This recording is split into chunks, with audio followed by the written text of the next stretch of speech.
I'm going to go with an investigation check, which is not something I'm all that good at. And yeah, I get a 5. You see nothing. No. Seriously. Anyway, Harmon, what you up to? I am going to speak to Peter and ask him, didn't he have some kind of book that he wanted to look at? Or take a long rest before he decided to go any farther? Peter, I guess not. Did he leave too? I don't know. Peter! Why is it so quiet? Farrah's here. Peter is muted.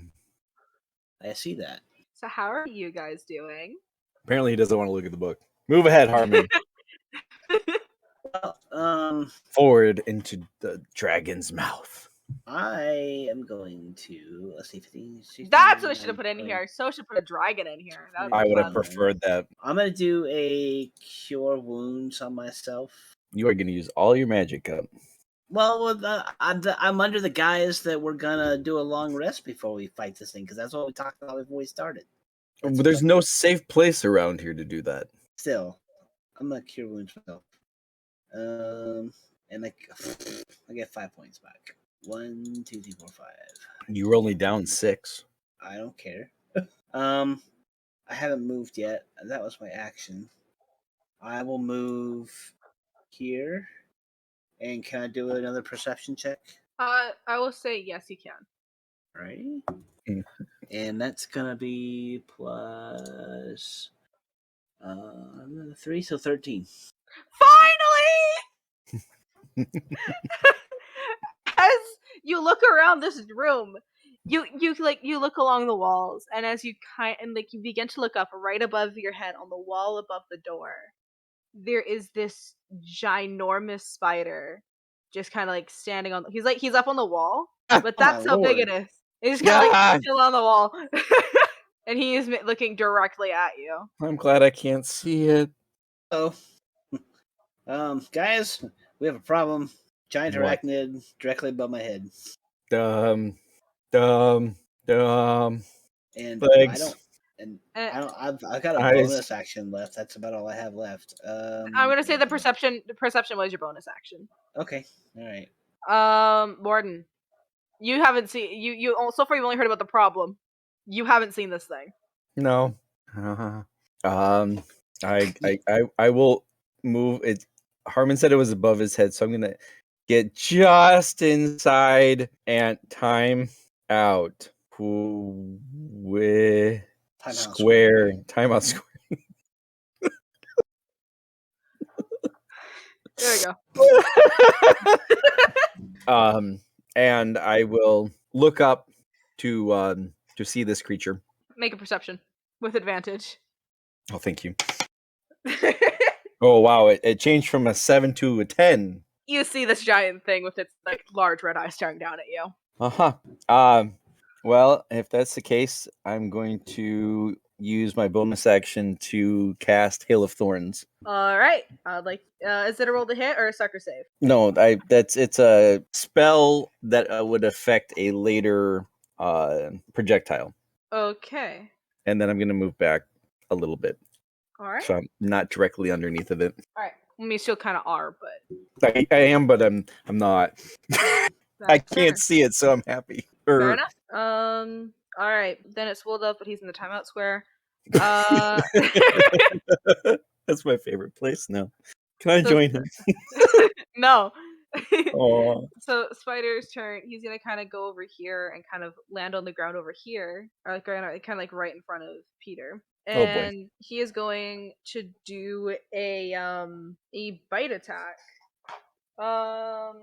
What's your AC, Peter? I will look it up for him. Okay, wait, I didn't say. It's 15. Oh, there he is. Okay. I thought you were gonna have to move to timeout square with Wolf. Is that with your mage armor? Yeah. All right. So that misses. Peter, actually, it's your turn. What you up to? Right. So this thing is close enough to bite me. That means it's close enough for me to bite it. Okay, how many turns did I miss? One turn will live. One turn, so it's just like my nat one anyways. So Exactly. You've been moved to the timeout square. I see. I'm in timeout. Here you go.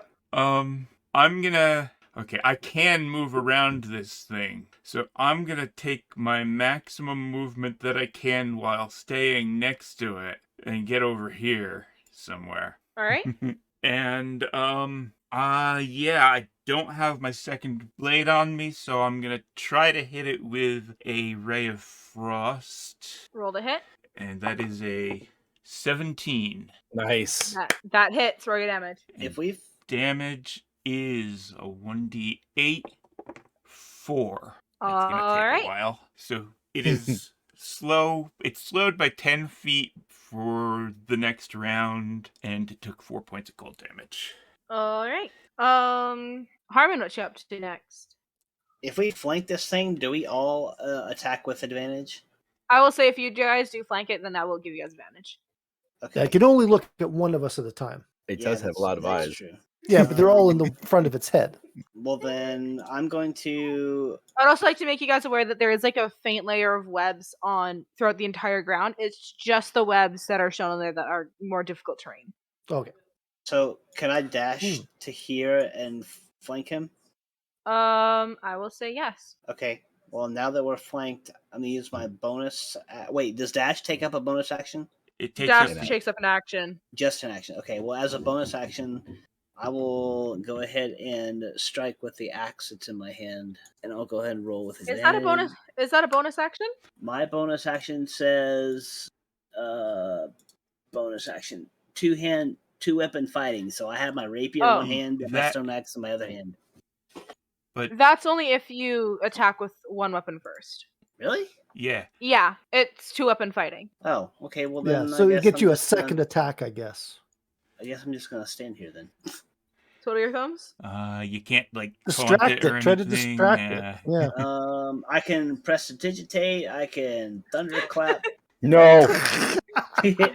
Here, how about this? How about this? Can I throw some sparks in his eyes to attempt to blind him and give him disadvantage on There you attacks? go. You know what? You can attempt to give him disadvantage. So what do I do with that? I'm gonna say prestidigitation. Let me double check that spell.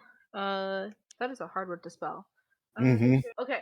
Oh, it says I will- harmless sensory effect.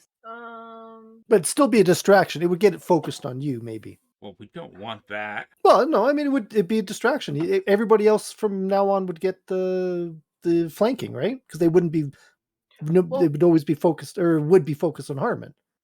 That's what we don't want. What do you mean? We want it to be we want him to be turning around and not knowing who to attack. It's strategy. Keep him guessing. Did Morden notice the cute face on his hairy behind? Oh, I noticed. just so you guys know, when I was like originally looking for like references for spiders, 'cause I have like a whole page of references for myself. I had to look at so many real photos of spiders, and it was horrible. I believe it. I'd be traumatized. I mean, I would say traumatized, but it was not fun. Anyway, Well, anyway, if I prestidigitate sparks right in his face, what would you say that would do for him? Because that's what I'm gonna do. I would say it would be a high DC, very low DC on a Constitution save for the spider. Okay, well then I'm gonna like wave my arms and shoot sparks in his face. All right, and he does fine. Okay. Good try. There was an attempt. All right, and Morden. Yes. I would like to shoot shot with my short bow. All right, roll the hit. That is a 27. All right, that hits. Roll your damage. That's 1d6 plus 4. So that's 9. Don't forget. And then I have Hail of Thorns that I had activated. Which Is that an area effect? It is 5 feet. Hold on. Each creature within 5 feet of it must make a dexterity saving throw. But I mean, Yeah, he's. where is it? he really? Is he really 60 feet wide? Apparently. Yeah. Sorry, is he really 30 feet wide? Yeah. Yes. If he's 30 feet across, then we really don't have to worry about being 5 feet away because we're. If it hits his body, nobody's close enough to He him. is Yeah. very He's chonky. I just want to make sure he's representative of the spaces he's covering there. Yeah, no, he is actually this big. Yeah. Okay. Let's see. Creature takes a 1d10 piercing damage on a failed save of 11. What's it under for the save? Dexterity. Dexterity. All right. He fails that. Ooh. All right. So I need to roll a d10. Wow, that's only 2. But then my special ability, I'm a Colossus Slayer. Once per turn, when I hit a creature with a weapon attack, creature takes extra 1d8 damage if it's below its HP maximum, which it should be since Peter already hit it. I hit it, yes. Yep. Oh, wow, that's an extra 1 damage. So what's the damage now? 1 plus 2 plus, what was the original one? I did it, so that's about 3 extra damage. I already did the original 9. Yeah. All right. And is that your turn? As a bonus action, can I cast Hail of Thorns again? I will say yes. Okay, I will do that then. And I will not move any closer. All right. I've just realized I've been doing the initiative order wrong. I had Woldov like after the spiders, even though he had a nat 1. I Whoops. wasn't even here for it, so Yeah. did it? I don't think it really made that much difference, did it? No. No, since you haven't moved yet. But you do have a 6 for your initiative. Yeah. Well, no, he has a nat 1. The nat 1 technically. takes priority. Okay. Yeah, well. So automatically it means at the very bottom. Okay. Also, whoops, I accidentally spoiled this. As you two, Harmon and Peter are fighting, behind you on these webs, there were like on some of the eggs that were behind you. You kind of hatch open and you see I these was waiting for that. 2 large Mhm. spiders appear behind you, and that's their turn. And that's all I have for enemies. But that's gonna be their turn. Wilda, what you up to? You saw these 2 spiders appear, and you now suddenly see this giant spider in front of you that was not there when you zoned out. When I went into my meditative trance. Just get, like you know, like dead stare you get when you zone out. Yeah. That's what you had for like a few seconds, and then you snap back and just chaos. Did Peter and Harmon see those spiders? I'm gonna say no because their backs were focused on. Okay, then no. I will call out to them and warn them of the spiders behind them, and I will. I'm going to move 1, 2, 3, just in case, and then I'm going to attack the big spider. No.